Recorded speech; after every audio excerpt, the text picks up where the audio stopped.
আকসিরু আলাইয়া মিনাস সালাতি মিন ইয়াউমিল জুমআতি ওয়া লাইলাতিল জুমআহ, তোমরা জুমার দিন এবং জুমার রাতে আমার প্রতি বেশি বেশি দুরূদ পাঠ করবে, দুরূদ প্রেরণ করবে।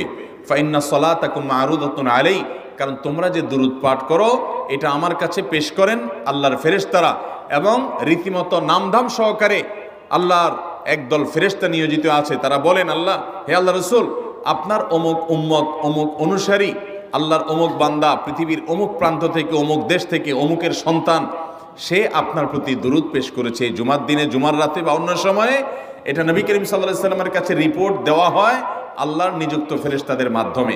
এই জন্য শুক্রবার দিন এবং রাত, অর্থাৎ বৃহস্পতিবার সন্ধ্যা থেকে নিয়ে শুক্রবার সন্ধ্যা পর্যন্ত এই 24 ঘন্টার মধ্যে নবী করিম সাল্লাল্লাহু আলাইহি সাল্লামের ভাষ্য খেয়াল করেন, আকসিরু আলাই। ওলামা একরাম জানেন নবী আলাইহিস সালাম সাধারণত কোনো আমল পরিমাণে বেশি করতে বলতেন না,